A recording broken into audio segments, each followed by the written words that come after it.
Welcome to Wildside, your wild true crime podcast.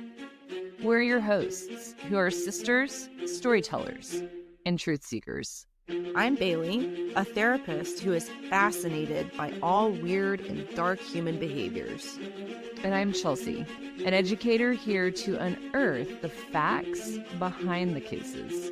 We cover true crime because some cases are just too dark to forget, and others are too wild to ignore. We're so glad you're here, so buckle up and enjoy the ride.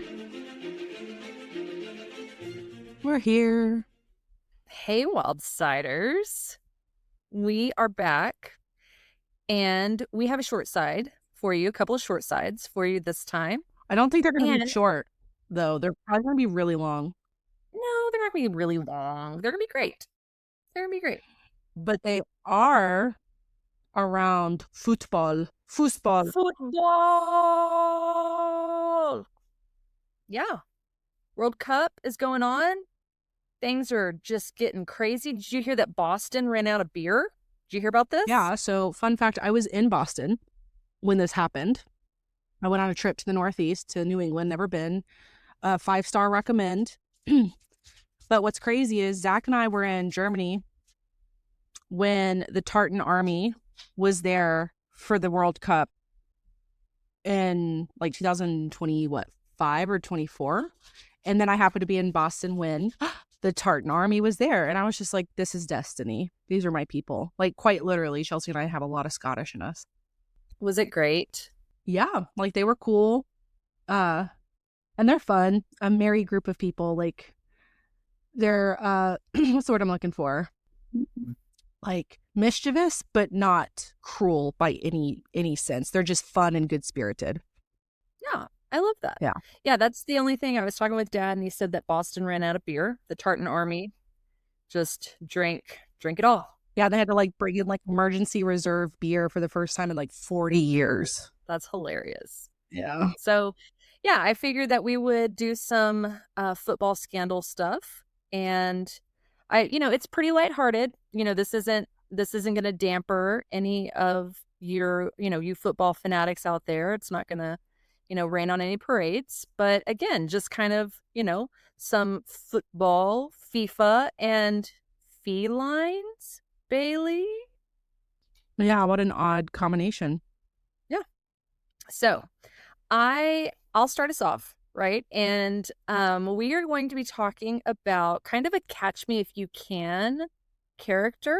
Kind of the Leonardo catch me if you can, but of Futbol, Brazilian football, to be precise. So, what would you say if you heard about a guy who spent 20 years in professional football leagues, but was never actually a football player?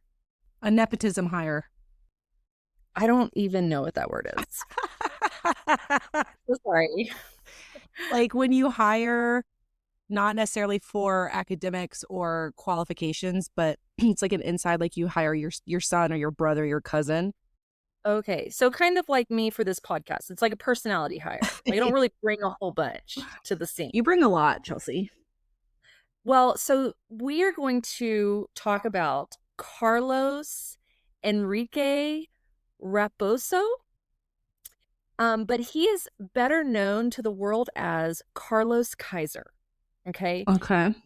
And to paint the picture, it's really funny that both of the people that we're going to talk about tonight have just the wildest kind of trademark hair. And this guy was full-blown 80s mullet, MC Hammer pants, just full of this like charisma and everything that you would think of when you think of Rio de Janeiro, right? Like when I think of Rio, I always think of just, party and samba and people who know how to live a lifestyle. That's in my mind. That's kind of what I think of. And maybe it's just from the media. But apparently this guy was all of that. Okay. He was everything from a fixer, kind of worked odd jobs, to a party planner. At one point, he was a gangster's pet. But more importantly, he was football's, or soccer, as we call it, right? Football's finest con man. Oh. So one of the greatest Brazilian players of his generation referred to Kaiser as, quote, the greatest footballer never to have played football. This is wild. I know. So Kaiser's response to this, and we'll obviously get into this in a little bit, but Kaiser's response was that he wanted to be among the players. He just didn't want to actually play. And he said, it's everybody else's problem if they want me to be a footballer. Not even Jesus pleases everybody. Why would I? No, sir. That is not accurate thinking. If you join a football team, the expectation in the contract is that your foot touches the ball on like multiple occasions, right? You know what? You know what though? He was like, bet. He literally, this is the wildest. So, first of all, you have to realize, Bailey, that this was the 1980s. And soccer wasn't the super hyped up sport that it is right now, right? It was still more, I don't know, still a little bit more localized. And we also didn't have any fact checking, right? We didn't have the internet. We didn't have anything like that. And so life, as Kaiser loved to say, was purely about marketing, right? And his staple trick was to spin an incredibly elaborate web of lies, telling powerful figures at different clubs there around Rio de Janeiro about his fake, right? Mainly fake, all of it fake, but very impressive football resume. And he would talk about it so much that people were just like, I mean, the guy's a legend, And it was kind of like, well, have you ever seen him play? And he's like, well, no, but he has this huge resume, right? He would always name drop, right? And so he pretty much just finagled his way into these inner circles of pro football players in Brazil, right? Became friends with them. Yeah, but I mean, surely somebody had to see him play, right? Like he didn't just talk his way into being a pro soccer player. So he did. So he literally just was like, oh my gosh, I'm so good, and all these people vouch for me. And he was so charismatic that finally somebody was just like, yeah. So, and that somebody was this Renato Guccio, and he was a big soccer player at the time. And he recommended this guy to like join the team, right? And at the time he was playing for the Flamingos, which was one of the Rio's big four soccer teams.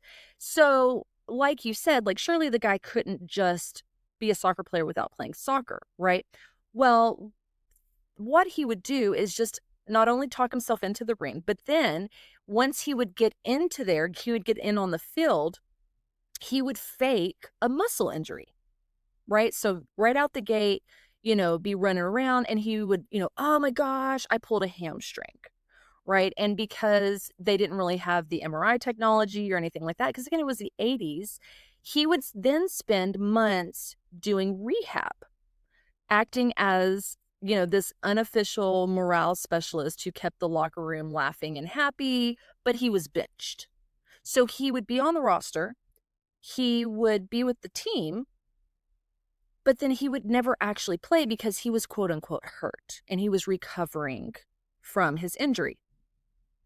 Right? And if he absolutely had to train, he would physically find space, like as far away from the action as humanly possible. Like he even paid youth team members to intentionally clatter into him during practice so he could go down faking a brand new injury. Right? This is nuts. He would then also literally hand spectators cash to loudly sing his name whenever the club owner was walking around the facilities, making it like, oh, he's good for the team and, He really must have this great reputation. And so long before other players would try it, Kaiser would regularly. So how like the ongoing joke, it's like, oh, which grandmother died this time? When people are like, oh, I've got to go to a funeral, he was that guy, right? Mhm. Like to get Yeah. out of any team responsibilities, he was always, somebody died or he couldn't be there because it was a family emergency. At one point, on one of the teams that he was on, the team got so frustrated with his endless injuries that they hired a witch doctor to come and heal him. And Kaiser just looked at the guy and told him that there were some things even black magic couldn't cure, and just sent him away, right? He was like, your black magic is no good around here. I mean, like, on one hand, I'm really impressed that this guy could take it this far. You know what I mean? Like, his commitment is top tier. On the Mm-hmm. other hand, I'm just like, surely at this point he's a liability, and the team at some point is just going to be like, you got to cut it. Or, like, unless, I don't know, unless, like he really did get hurt or something really bad happened. Well, and that was the other thing too, like because he was always, quote unquote, he was hurt, or then he had been hurt. Now he's trying to recover from it. And people were like, dude, get out of the way. Like, you're just going to get hurt again. Right. So they kind of would just kind of shuffle him around the team. And then a lot of times he would get traded.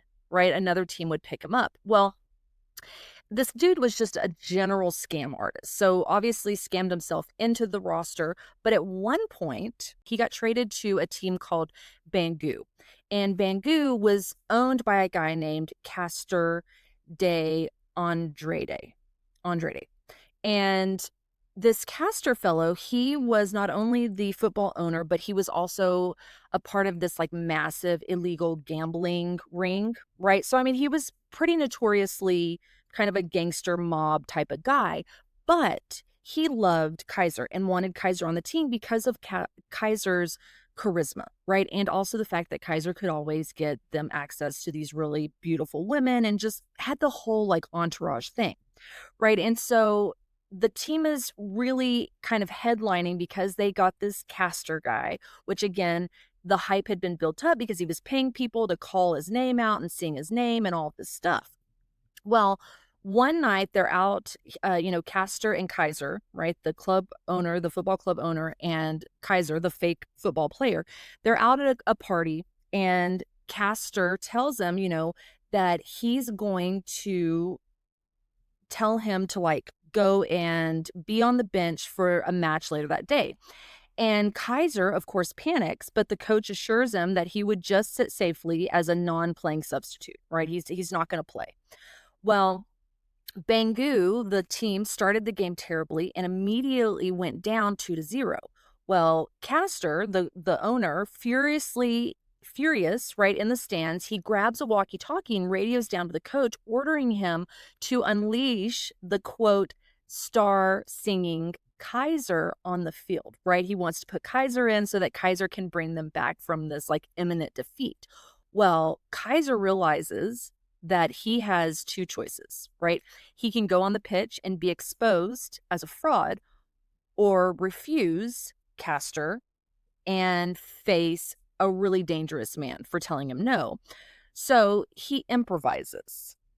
And which, I don't know, it's kind of hilarious if you ask me. So while warming up near the fence, Kaiser heard an opposing fan shout something derogatory towards him, right?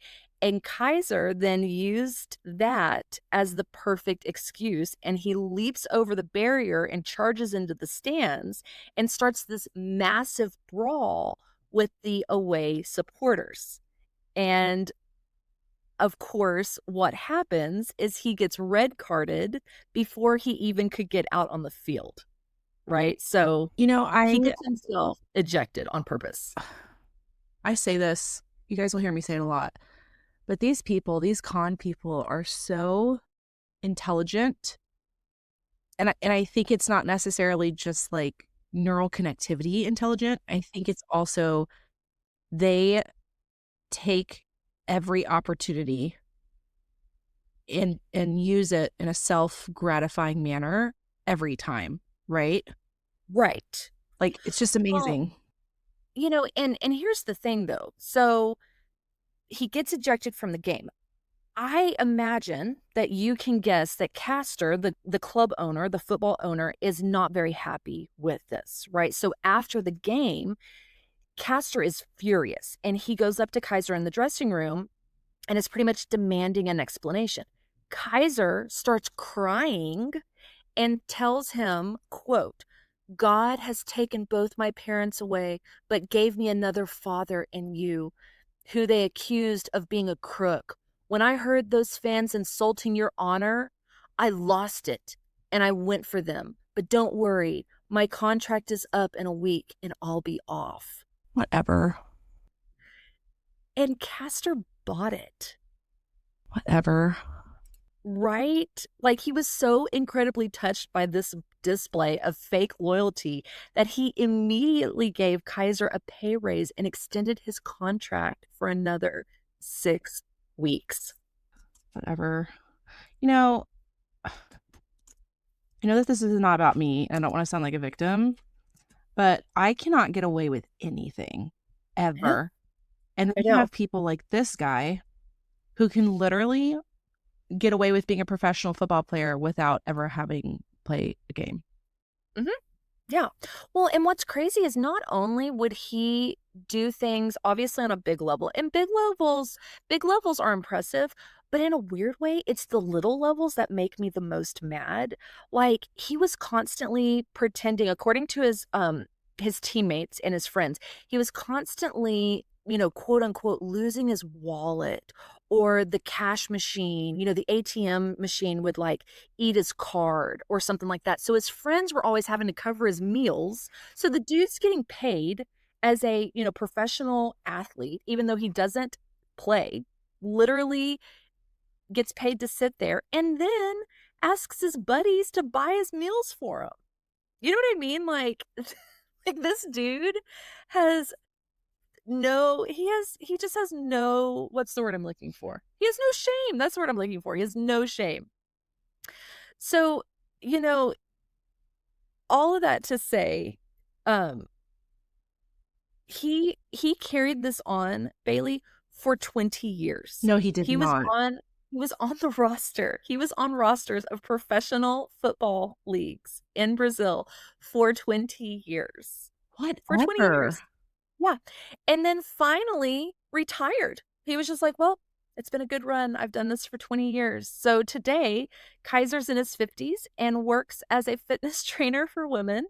But his legend in Rio remains completely untouchable, right? So in the 90s, superstars like Renato Gaucho used to publicly argue over who the king of Rio was, right?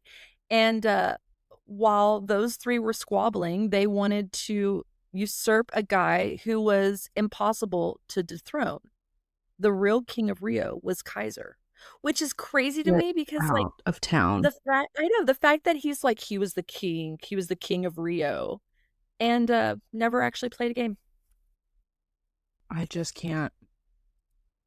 So yeah, I just can't. Like I know you hate when I say this, but my flabbers are gasted. I know. Did I tell you that I saw a T-shirt the other day that had that? It was like a duck on it. It was like, my flappers have gassed. So yeah, a 20-year career built entirely on vibes, a really great mullet, and the ability to con every single person within arm's length of him. This has to be the most bizarro, impressive, infuriating, peaceful con heist thing I've ever heard of. Yeah, and I mean that's kind of, in a weird way, the great thing about it, right? It was just, he really didn't do, yes, he got a lot of money and he didn't like earn it, if you will. I mean, I guess he hustled for it. But nobody was hurt. Gosh. Nobody was killed. He just had a 20-year awesome football career without ever actually playing a single game. This is stupid. I know.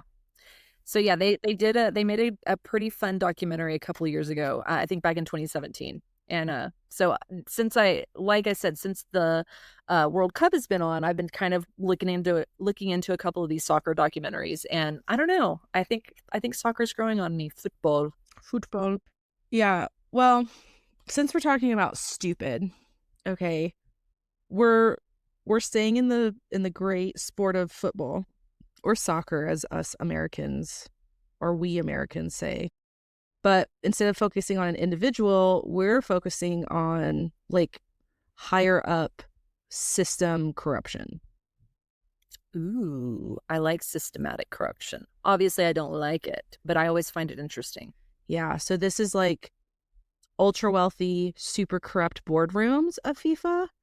And so this is the story of the 2015 FIFA-Gate scandal, which is like white collar, but should have been made into a Scorsese thriller movie. Okay, so I'm just now learning about all of this stuff, like what FIFA is, you know what I mean? Like I said, I am really, really ignorant when it comes to the world of soccer, but I have heard of some FIFA scandals. So I'm assuming that that's kind of what you're going to be talking about. Yeah, so I have never paid not a lick of attention to FIFA ever. And so this is all new to me. And in this case, this is literally like this whole scandal, right? But at the center of it is an American man who used millions in illegal bribes to finance a luxury lifestyle. Wait for it, ... for his cats. For his felines. For his felines. Is that why you added the like Felines. Feline, so the football Yeah, FIFA that's why I added felines. felines in football. Okay. All right. Here we go. Yeah, so we're talking like Manhattan prime real estate, level, okay? But before we get to the cats, let's do some quick background so everyone kind of understands the depth of this chaos and madness. And so just like as a quick background, FIFA, what is it? Great question. If you asked me, 3 days ago, I'd been like, I have no idea. It's the Federation International de Football Association. So like the Federal International Football Association. And it's technically a Swiss nonprofit organization founded over 100 years ago to oversee international soccer and to run the World Cup, right? Swiss nonprofit. That's just crazy because I would never have guessed that. Well, no, I feel like nothing that the Swiss do is ever like low key.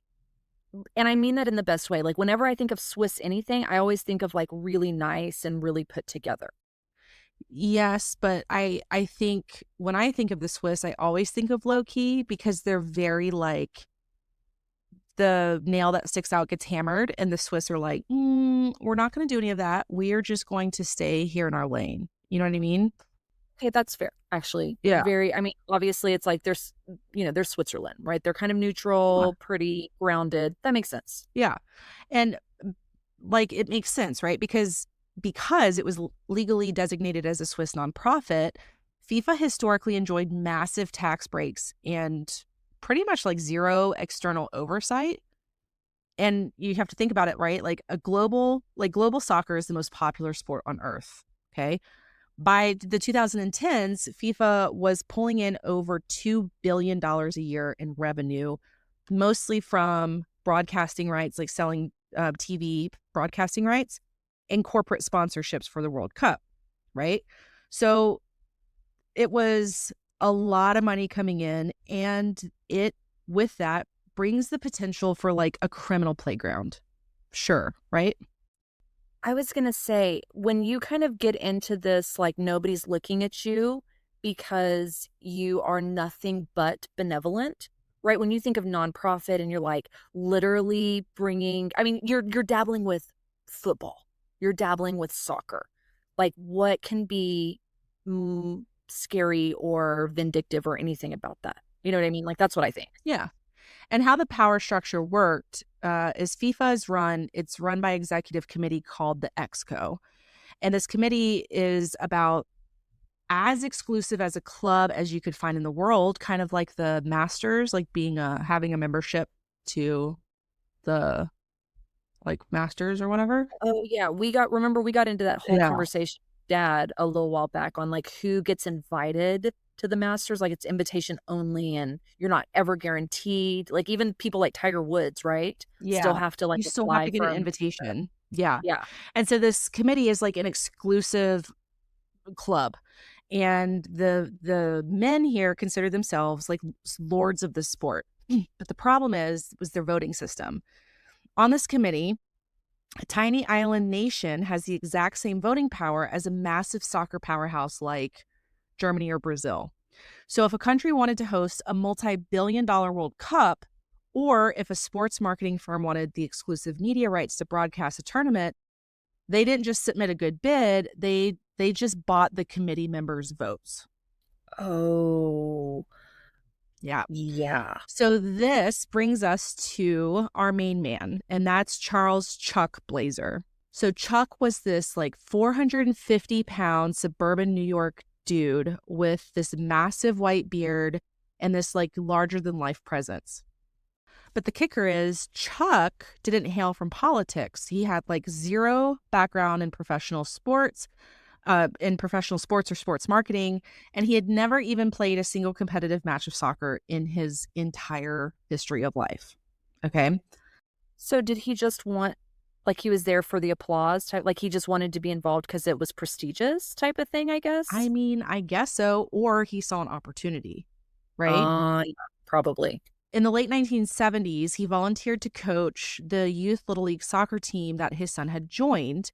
So this guy was like smart, really aggressive, and a very capable entrepreneur. And so before soccer, his early business endeavors involved like selling retro yellow smiley face button pins on the street of New York, right? It makes me think of the shirts that Forrest Gump started to sell, except they were pins to wear on your shirt. It makes me think of the Kanye West song, like the Gold Digger song, where it's like this week he's mopping floor, next week it's the fries. You know what I mean? Yeah, Like dude. he's starting from like Little League selling buttons to like I'm going for FIFA. Listen, well, what had happened when he was coaching his son's team, Chuck Blazer realized that the soccer in the US was completely disorganized. It was a financial mess operating like pretty much in bankruptcy. And so to him, he saw a gold mine. And so in 1989, he struck up what would become a crucial strategic friendship. And it was with a soccer politician from Trinidad and Tobago named Jack Warner. Okay.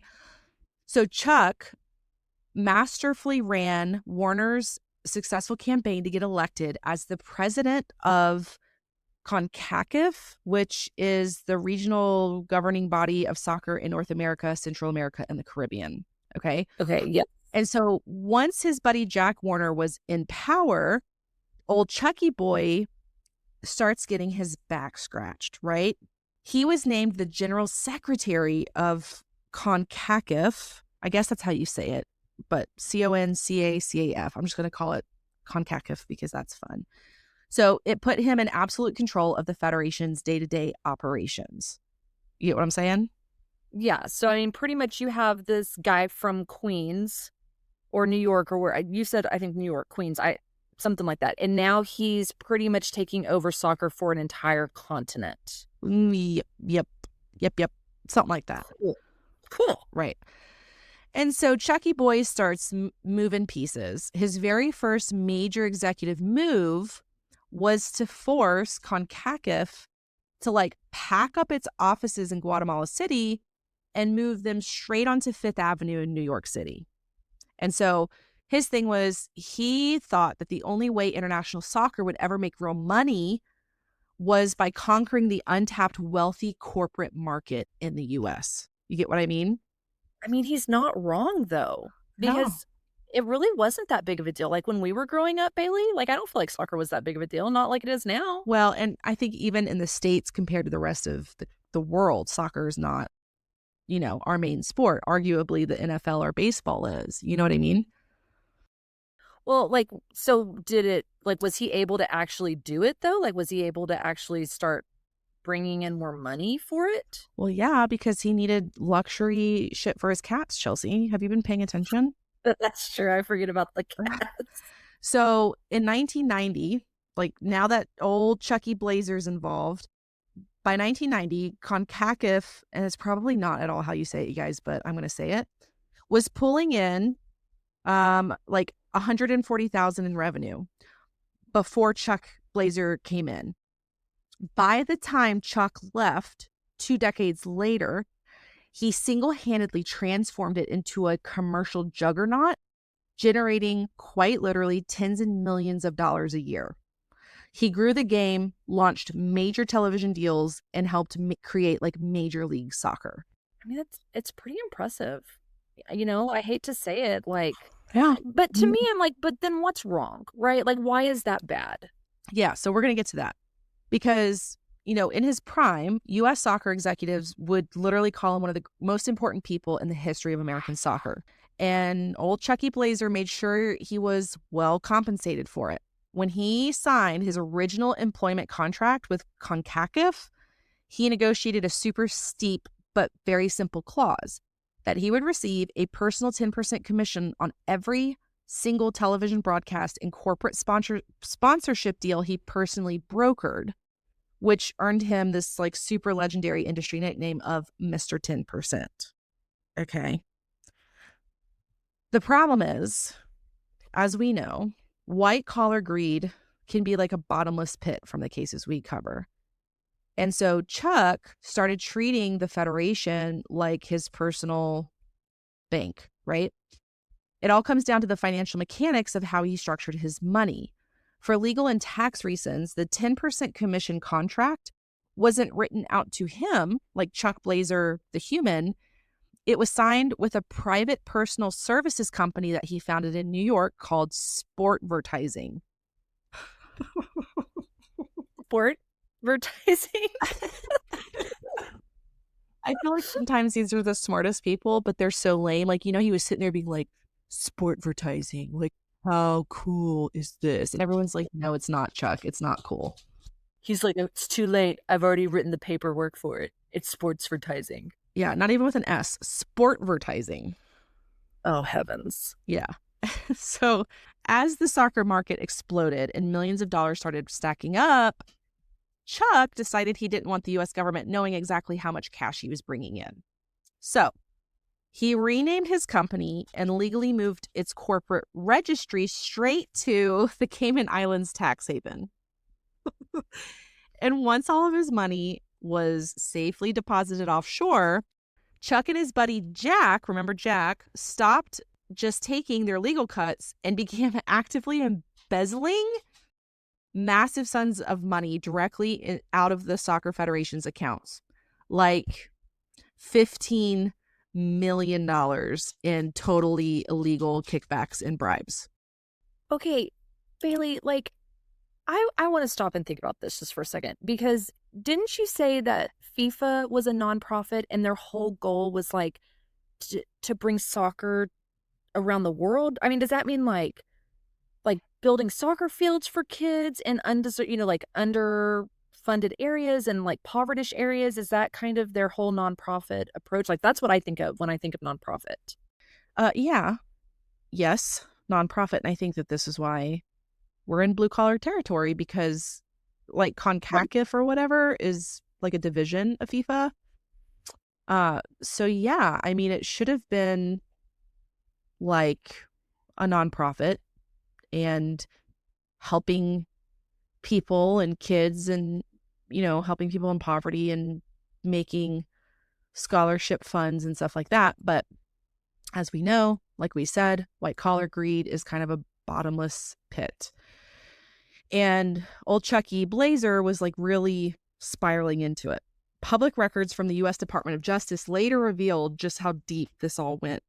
So, like, for example, when South Africa was aggressively bidding to host the 2010 World Cup, their government was willing to spend $10 million to ensure they became the first African host continent. The FBI indictment revealed that Jack Warner and Chuck Blazer split a massive chunk of that money, with Blazer agreeing to accept a secret $1 million bribe just to sell his executive committee vote to South Africa, right? So he almost like monopolized this whole thing. So South Africa's like, hey, we really want you guys to come here. And he's like, yeah, but you have to like low key give me $1 million and I'll sell my vote to you guys. You get what I'm saying? So, yeah, so he was able to swing the FIFA votes essentially so that South Africa could get Yeah. the spot. So he can Like, make $1 million. that's insane.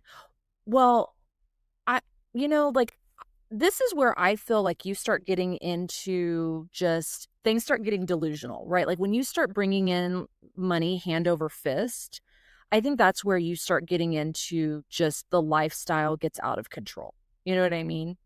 Yeah. So but that's what that's what we're working with, right? Is these like $1 million bribes. And so this dude starts racking up money in these island, offshore accounts, right? And Chuck didn't like invest in his children's future. I mean, maybe he did, but he went the straight luxury route and it was insane.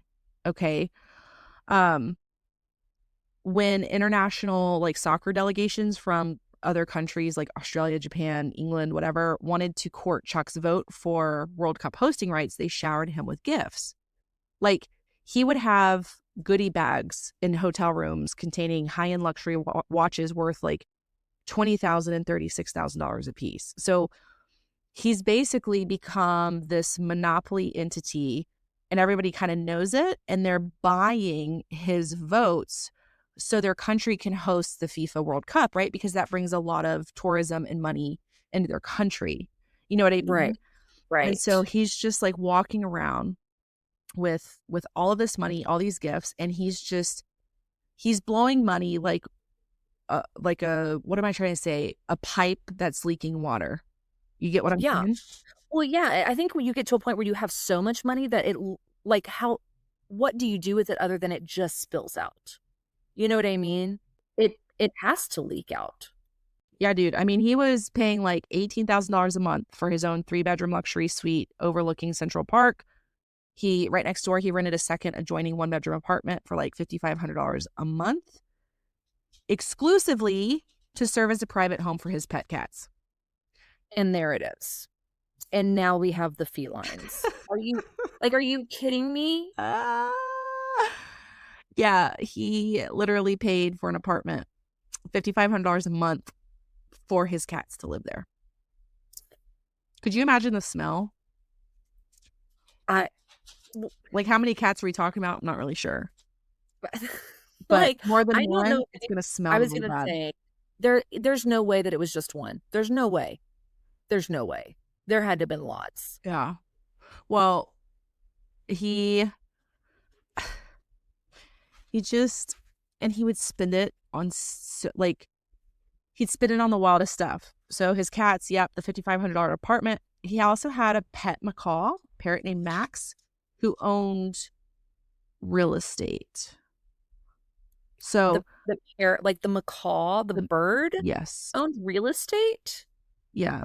So Chuck spent $150,000 of his embezzled soccer funds to build a custom luxury aviary directly inside the Trump Tower office, which is where it was. So this bird mansion was constructed entirely out of marble and glass, which gave his parrot, Max, a beautiful panoramic view of Central Park. I mean, good for Max. I bet he was living his very best life. Okay. All right. Yeah. Chuck would travel the world with Max, his macaw, like on his shoulder, and would upload videos to YouTube of like Max street dancing in Central Park to musicians. He also, like Chuck Boy, also stole an additional $1.4 million from soccer development funds to purchase a luxury vacation villa at the Atlantis Paradise Island Resort in the Bahamas, just so him and his macaw, but Max, had somewhere tropical to fly to on private jets. I'm telling you, man, people get crazy with that kind of money. Like that's wild. Yeah. That's wild. So as we know, in all of the cases we cover, nobody can ever keep it up to this point, right? So he's in, like, should have been in a Macklemore video, you know, Blazer's riding his mobility scooter down Fifth Avenue with a street dancing parrot, funneling all this money, right? And then eventually what starts to happen is the IRS starts to, like, pick up on things. Okay. So in 2010, when FIFA shockingly awarded the 2018 World Cup to Russia, that's whenever this really started to happen. So crack started in 2010, but in 2018, when FIFA awarded the World Cup to Russia, everyone was like, that's weird. You know, like, no offense to Russians, but like, you guys' comrade stuff is pretty wild. So nobody understood why Russia was going to host the World Cup. So that announcement it triggered a phone call from a Russian tipster directly to the FBI, claiming the entire vote was completely dirty and built on corporate bribes. And so, and so the house of cards is going to start to fall at this. Yeah. And so Richard Frankel, who is the head of the FBI's organized crime division, realized, and he was also the dude, just FYI, who took down, like, the New York mafia. So he's like a bad mamma jammo. He realized that in order to bring down what appears to be a global FIFA syndicate, they needed a high-level insider whose crimes could directly tie to American soil to get involved, right? And so Chuck Blazer was the target. So finally, on a lovely fall evening in November 2011... Hold on. I thought you said 2018. Oh. Like, why are we back in 2011? Yeah, so the House of Cards, right? Like, the crack started to show in 2010, because in 2010, that's when they announced that FIFA would do the World Cup in Russia in 2018, like 8 years in the future. Oh, okay. Yes, because the Olympics are like that. They announce that the Olympics are going to be, you know, like years in advance. Is it kind of like that? Yeah. So God. Yeah, in 2010, they announced, that the World Cup would be in Russia in 2018. And so that's when the tipster came in, a Russian tip, to the FBI. And so they start looking into Chuck Blazer. And so now we're to where we're at, November 2011. Federal agents officially ambushed Chuck. He was riding his luxury mobility scooter down Fifth Avenue on his way to a high-end restaurant with a girlfriend, when agents, like, stepped up and were like, "May we have a word with you, Mr. Blazer?" Oh gosh, can you imagine? Like, he and his mobility scooter were probably shooketh. Yeah, I wonder where his parrot was. Probably in his marble and glass aviary. Well, yeah, licking down from his literal ivory tower.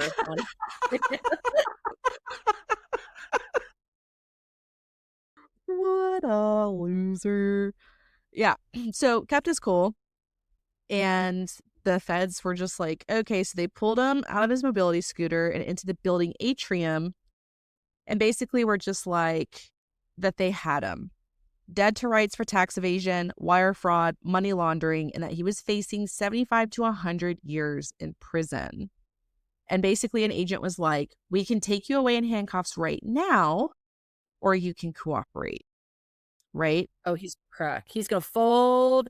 That dude's going to fold like a card table. And the other thing is, this dude's, like, really, really severely morbidly obese by this point. So, like, he's not going to run. And, you know, they already had his mobility scooter. So what's he going to do? So Chuck knew the jig was up, right? And he confessed, like, everything. You know what I mean? And he ended up telling his girlfriend, like, you know, I'm just a fat cook. He said, I'm just a fat crook from Queens. Oh, no, Chuck. Chuck, no. Boy. So Chuck, no surprise, became a star snitch, secretly pleading guilty to 10 federal counts in November of 2013. For 3 years, the FBI used him to infiltrate the belly of the beast, right? And he was just like, yeah, I'll do it for you, because he has no backbone. The problem is, while they were trying to get him to be a narc, a snitch, like an informant, that's the, like, correct word. The problem is they hit this kind of, they hit a hurdle when they tried to wire him up because he was so incredibly massive and sweaty that like they couldn't, the recording stuff wouldn't stick to his skin. Like it kept No, sliding off. like the tape wouldn't stick to Yeah, because he was like him. profusely sweating, which is so gross to me.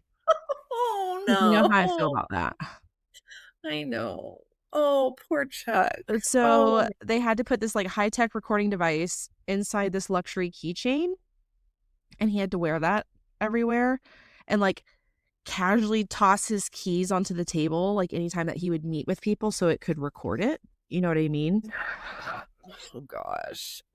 Don't you know the FBI was like, we've never had to do, like, what do we do? What do we do? We've never had or we've never been able to not wire someone because of literal sweaty, like, Yeah. wool. Yeah. And, you know, Chuck did he took his informant job very seriously, and he would like point fingers and be like, that dude's dirty, that dude's dirty, that dude's dirty. He was the absolute glue that allowed the FBI and IRS to map out like the entire crooked soccer scandal scheme. You get what I'm Well, saying? it's like a whole web, like a whole FIFA web. Yeah. Yeah. Well, and so the net started closing around all these people, all these like white collar criminals in these organizations. And remember Chuck's old buddy Jack, I mean, he even turned on his own sons. And Jack did? Like Jack turned on his own sorry, son? no, they turned on to their father. So the feds were able to turn them into federal witnesses against their own dad. Oh my gosh. Like what a cluster. Yeah. Yeah. So, you know, all of this happens. Everybody's falling down. They're pointing fingers. It's a domino. And so after the massive federal indictments dropped on Warner, and Warner was out on bail in Trinidad, he released an official, like, frantic video message to the international media to, like, prove his innocence and claim that the U.S. was on a witch hunt.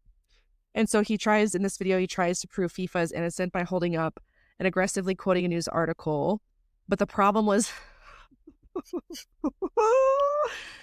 the news article was from The Onion. Oh no. Like, in the Onion, like that fake news, Yeah, like the making fun of satire everything. comedy. Yeah. Oh no, Jack and Chuck Yeah. forever. Yeah. So finally, on May 27th, 2015, the trap finally snapped shut. The U.S. Department of Justice officially sealed the indictments charging dozens of soccer officials and sports marketing executives.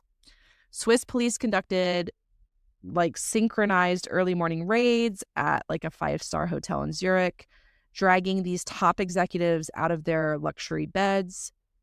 And by the end of it, all in all, the FBI and IRS arrested 41 separate defendants and exposed over $200 million in systemic global bribes and kickbacks.